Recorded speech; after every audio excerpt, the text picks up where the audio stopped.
Ahojky děvčátka, vítám vás u dnešního videa, kde si ukážeme doplnění nechtové modeláže. Takže před každou modeláží si napřed ruce řádně zdezinfikujeme.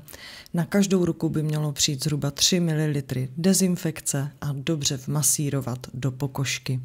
Dezinfekce je výborná v tom, že velmi rychle zasychá na pokožce, takže pokožku nemáte mokrou.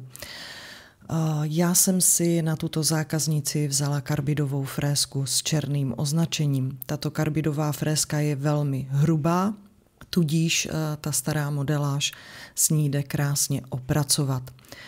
Frézku si pouštím zhruba na 20 000 otáček, tak, aby se mi vlastně na opracovaném materiálu nezastavovala, ale krásně mi klouzala po té staré modeláži a krásně zlehka sundavala starý gel-lak nebo zdobení. Na frézku v žádném případě nijak netlačím, jenom zlehka přejíždím po povrchu, kdy si napřed sundávám vlastně střed nechtu a poté vlastně opracovávám hlavní nechtový val a boční nechtové valy. Se sundáváním starého gel-laku si samozřejmě také ponižuju starou modeláž, protože i když jsou nechtíky takto krátké, tak si budeme vlastně vytvářet takový ten apex a stavbu toho nechtu novým materiálem a proto potřebuju tu starou modeláž ponížit, aby jsme mohli tvarovat vlastně novou stavbu. Také tím, že starý materiál vlastně zhruba po 3 týdnech ztrácí svoje vlastnosti, gel už není toliko pružný a my potřebujeme doplnit vlastně novým materiálem, tak aby to splňovalo všechny požadavky. Tato klientka má celkem pružné nechtíky, takže vždy vlastně doplňujeme ten nový materiál tak, aby se jí netvořily tolik odchlipy, protože má náročnou práci a nejenom jako prodavačka v gateu, ale také chodí na různé brigády, kdy vypomáhá v restauračním zařízení. A ruce jsou neustále v mokru. Byl to jeden z důvodů, proč se tato klientka také rozhodla o kratší nechtíky, kdy dříve jsme dělali spíše delší a tím, že opravdu je velmi pracovně vytížená, tak se rozhodla nechtíky zkrátit. Takže i tentokrát budeme upravovat tvar, budeme nechtíky zkracovat na délku, kterou ona uzná sama za vhodné. Je to vždy na vzájemné domluvě, tak, aby se jí dobře pracovalo a manipulovalo s těmito nechtíky. Takže po opracování bruskou si beru pilníček, já používám nejčastěji pilníčky 100 na 180, kdy se vlastně snažím doladit toto opracování frézkou, tak, aby jsme měli povrch nechtu hladký, aby se nám tam nikde netvořily vlastně žádné rýhy po opracování bruskou, ale aby jsme krásně sladili přírodní nehet se starým materiálem. Takže nechtíky zkrátíme, zkrácuju nechtíky vždy stylem, že máme pilníček v úhlu 90 stupňů, napřed si zkrátím ten volný okraj a poté vlastně takovými tahy od bočních nechtových valů směrem ke středu nechtu, tak to upravuju volný okraj. Volný okraj tato klientka nosí do obloučku, je to takový klasický tvar, kdy nevolíme žádné mandličky, ale krásně kopírujeme vlastně nechtové lůžko. Samozřejmě tak, aby nám ten střed šel krásně středem celého prstu. Také si upravujeme vlastně odrosty u bočních nechtových valů, ale opravdu jenom jemně k bodům vzrůstu, aby jsme nepropilovali takový ten schodeček vlastně v té linii bočních valů. Po tomto opracování si vlastně důkladně opráším, poté už si beru korundovou frézku. Je to pískovcová frézka, která je velmi jemná k přírodnímu nechtu a také k pokožce. Zároveň si také zmírním otáčky na brusce, kdy si volím 3 až 5 tisíc otáček a opět je to vždy na uvážení podle citlivosti vlastně pokožky a také k celkovému vzhledu, kolik je tam vlastně nadnechtové blanky, aby jsme zbytečně neprobrousili nehet nebo aby zbytečně otáčky nebyly příliš rychlé a nebylo to spíš kontraproduktivní. Takže takovýmto způsobem si napřed vyčistím boční nechtové valy, poté hlavní proximální nechtový val.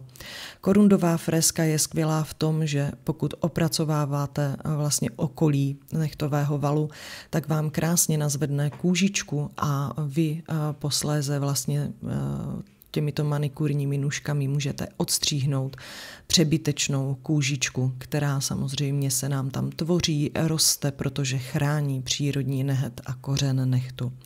Já používám nůžtičky převážně od firmy Stalex, ale mám také nůžtičky od firmy Lexvo, s kterými jsem hodně spokojená, protože mají velmi ostré špičky. Po tomto opracování jsem si důkladně oprášila, omyla jsem si dezinfekcí a přecházím na tekutiny. Tekutiny se v lampě nevytvrzují. Jako první tekutinu používám Nile Prep, která slouží k dehydrataci a odmaštění přírodního nehtu a je to taková příprava, aby nám držel dobře další materiál. Poté této klientce vlastně dávám ještě Ultrabond, protože jsme se bavili o tom, že má ruce často ve vlhku, tak je to pro takovéto ujištění, kdy jsme samozřejmě zkoušeli i jenom PrEP, ale velmi se tvořily odchlipy, tak proto jsem přidala tekutinku Ultrabond, kdy mám vyzkoušeno, že po tomto ošetření nechtíky lépe drží a ty odchlipy se toliko netvoří. Je to také o pravidelné docházce, kdy jsem hodně dbala na to, aby klientky docházely opravdu nejdéle po 4 týdnech. Optimální doba jsou ty 3 týdny, kdy ta modeláž dobře drží, nemáme s tím tolik práce a vlastně pouze doplňujeme materiál. Po těchto tekutinách, které nám krásně zaschnou na nehtu, jsem si nanesla tenkou vrstvu pevné čiré báze. Tuto bázi miluju, zamilovala jsem si ji pro její vlastnosti, protože opravdu musím říct, že 90% klientek velmi dobře drží, krásně se propojuje s přírodním nehtem a velmi málo tvoří odchlipy. Je opravdu pro náročné klientky, které mají náročnou práci anebo mají problematické nehtíky. Takže jsem nanesla velmi tenkou vrstvu čiré báze, kterou jsem vmasírovala do přírodního nehtu a vytvrdila v lampě. Nestírala jsem si výpotky a přímo vlastně na vytvrzenou čirou bázi si nanáším Simple Gel Naked. Je to tělová barva vlastně stavebního gelu v láhvi. Tento Simple Gel mám také velmi ráda a velmi často pracuji s různými odstíny tohoto gelu, protože mají středně hustou konzistenci. Je to taková spíš konzistence něco mezi bází a gelem. Krásně a rychle se srovnává na nehtu, takže ten, kdo už má práci s těmito výrobky, dá se říct v ruce, tak se vám s tímto bude velmi dobře pracovat a pokud máte více kamarádek nebo máte salon, tak opravdu tato práce je velmi rychlá. Zhruba tyto nehtíky s touto délkou nám trvají přibližně hodinu. Takže toto doplnění s těmito materiály je opravdu velmi rychlé. Je to takové efektivní, hlavně pro salon, kdy potřebujete zefektivnit čas. Takže napřed si nanesu takovou tenkou vrstvičku tohoto stavebního gelu a poté nanáším takovou kapku. Nesnažím se při této délce dávat příliš mnoho materiálu, protože potom mohou nehtíky budit takový bambulkovitý tvar. Opravdu jsem časem zjistila, že tyto materiály velmi dobře drží i v malém množství a to množství dávám pouze takové, aby mi vytvořilo přirozený vzhled nehtíků, krásně mi zabalilo a srovnalo se na tom nehtu. Příliš mnoho materiálu také není dobré z toho důvodu, že ten materiál se stává křehký a tím, jak je ho tam hodně, tak hodně trpí a může praskat. Takže opravdu jenom v tenoulinké vrstvě potáhnout ten přírodní nehet, abyste skryli třeba různé nedokonalosti, které se mohou na přírodních nehtíkách vytvořit. a vlastně, abyste vytvořili takový ucelený, krásný efekt.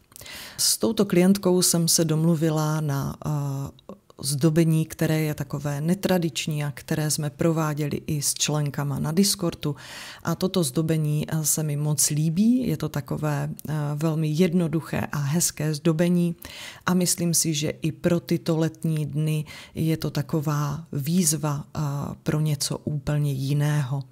Jako podklad jsme zvolili černý gellak, já jsem v tomto případě zvolila náš favorit Classic 441 v červené barvě, kdy se mi s tímto gellakem velmi dobře pracuje. Mnohdy jsem mívala takové problémy u jiných značek, že tyto černé gellaky, byť jsem se snažila dávat velmi tenké vrstvy, se mi při vytvrzování v lampě nakrabatily a nevytvrdily se dost dobře, protože černá barva je velmi silně pigmentovaná a pokud dáte trošičku vyšší vrstvičku, tak má problém ji lampa vytvrdit. Gellak zůstane pod takovou krustou vlastně měkký a tyto nechtíky se vám začnou velmi brzy odlupovat. Takže opravdu práce s černou barvou je o tom, že se musíte snažit dávat velmi tenké vrstvy, nenechat se strhnout třeba konzistencí gellaku, protože to láká dávat o něco vyšší vrstvičku, aby se vám ta barvička krásně spojila a utvořila takový lesklý černý povrch. Tak opravdu raději dávat velmi tenké vrstvičky a raději dát 2. Je to pro vaše ubezpečení, že se tento gellak dost dobře vytvrdí a nebude dělat klientkám nebo kamarádkám na nechtech neplechu, kdybyste třeba už po týdnu měli telefonát, že se vám začne barva odlupovat. A po vytvrzení přecházíme ke zdobení, které je tak trošku atypické a je velmi módní, takže na silikonové razítko si nanesu neonové pigmenty. Zase je to výběr podle vaší fantazie, kdy si do silikonového razítka aplikátorem takto zaleštíte nebo zapracujete vlastně tyto neonové efekty. Poté jsem si oprášila štětcem, samozřejmě pro urychlení práce jsem si takto nanesla na více silikonových razítek. Razítko jsem si vyndala z toho plastového krytu, protože s ním budeme pracovat trošku jinak. Poté jsem nanesla akrylovou barvu, je to bílá akrylová barva, tyto barvičky jsem koupila na AliExpressu a tuto bílou barvu necháme na silikonovém razítku dobře zaschnout. Poté silikonové razítko různě prohýbáme, aby nám to vytvořilo takový popraskaný krakel efekt a takovýmto způsobem zase podle domluvy, kdy klientka chtěla efekt na celou plochu nechtu, nechtěla jenom třeba na části, kdy se dá také provádět jenom na část nechtu, ale klientka chtěla hodně neonové nechtíky, nechtěla, aby tam převládala černá barva. Takže takovýmto způsobem jsme nalepili do výpodku černého gellaku a snažila jsem se hodně razítko prohýbat, aby to vytvořilo ten popraskaný efekt.